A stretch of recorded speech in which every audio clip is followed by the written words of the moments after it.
Okay, now we're going to look at the SPRAT level 1 rescue. They're going to be in Ascent, and this is going to be from a separate set of ropes as well. So there's a couple of things we can do here to make our lives easier up there. One of those things is making sure you have 3 separate carabiners on your harness. And another one of those things is shortening your spare long cow's tail that's coming from your central D-ring. So to do that, I'm going to tie an alpine butterfly in it. We're shortening it because we'll be using this as a connection from us to the casualty. And if they were to fall on this, having it shorter is going to be better. And also by tying a knot in it, that will absorb any kind of force as well. So 2 benefits to that. And we can store that on our harness so it's ready to go when we're up there, okay? All right. Managing my ropes first before I install my ASAP. I'm going to climb up slightly higher than my casualty.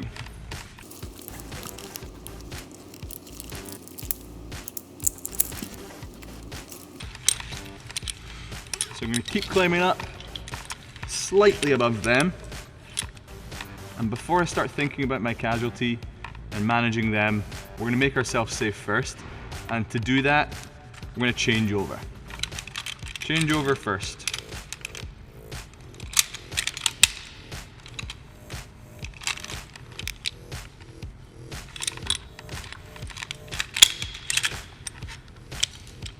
I can now tidy up my hand ascender.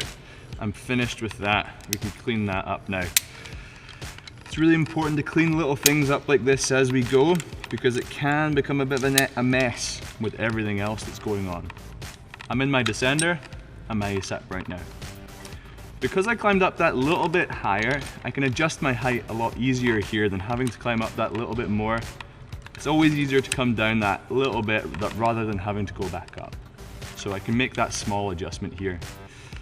What we will be doing here, as I've managed my ropes out of my way, splitting the strands here, I've moved this main line to my right hand side, and my backup line to my left. I can even dress those over my shoulder, giving myself a really clean work area.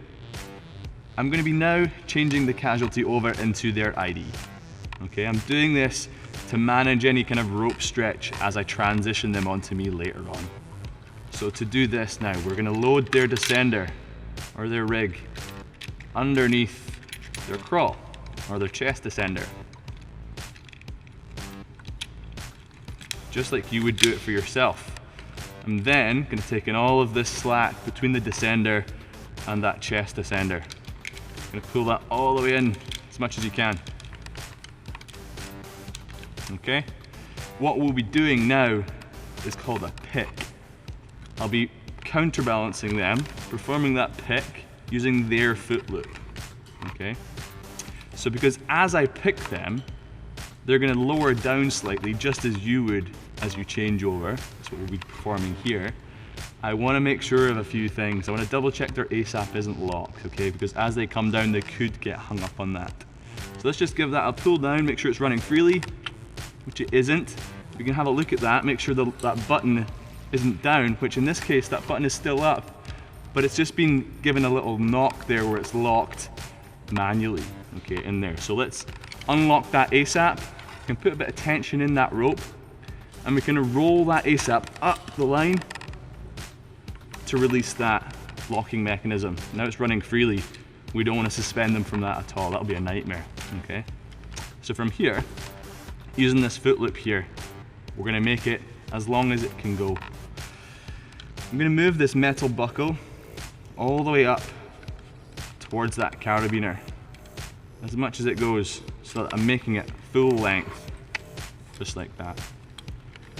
I'm going to thread this foot loop through the sternal D-ring. And to do that, poking that through there, in doing that I'm going to make it as clean as I can, making sure there's no twists in there. You can squeeze those plastic buckles of that foot loop in through there, making it nice and clean, and back through that carabiner that it's connected to. Alright, I will be standing in this and lifting my casualty up in 2 steps. There's 2 steps to this process.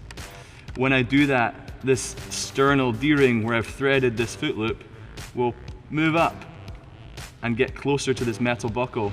I want to really make sure that I'm not going to bottom out on these wraps that I've done. I want to make sure that I have enough space here.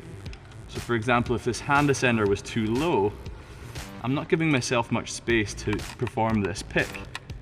So as a bit of a sweet spot, you can start this with this hand ascender around eye level. I don't want it to be way up in the sky either, so about eye level with that hand ascender works well.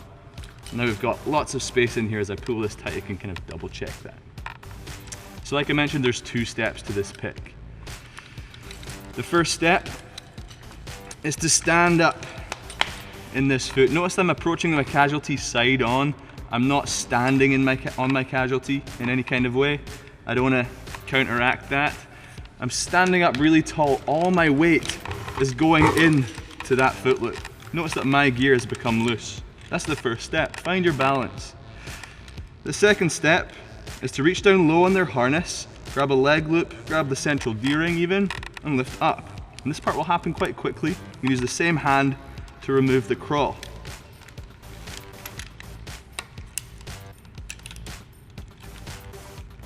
And we can open up that crawl, making sure that rope comes out of there.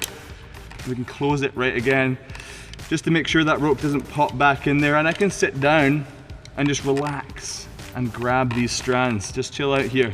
There's enough friction in these strands, this foot loop here that I've wrapped over, that I can remove my foot from here to save my foot going up in the air. There's something else we can do to actually make our lives a little bit easier at this point. We can just pull this descender, pull it snug, and that'll just prevent them from dropping down that little bit more than they would if we didn't do that. I can slowly release the tension on that foot loop. And we've performed a changeover for a casualty. We can just unthread this part of that foot loop, get that back through that sternal D-ring, and we can tidy up our hand ascender of the casualty. Okay? From here, we can start making connections to the casualty and getting them onto us now.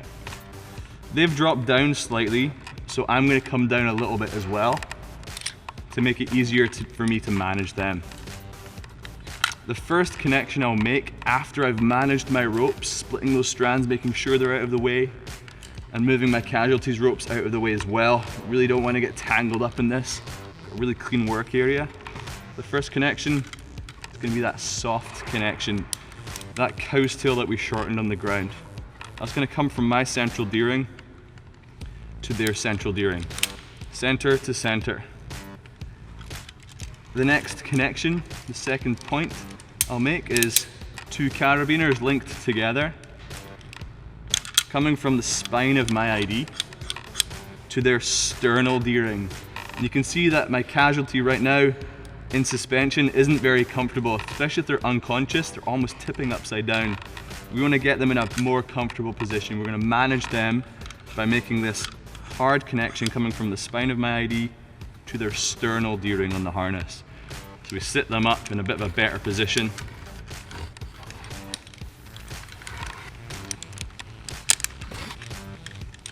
Just like so. Now we can double check that ASAP's running freely and lower them onto me. You can see as I do that, the casualty is in a far more comfortable position because of where we've made those connections. I can remove that descender. And lastly, I can remove that ASAP. And now we can get ourselves in a bit of a more comfortable position again, just by straddling the casualty. That way my knees aren't sticking into their sides or anything like that.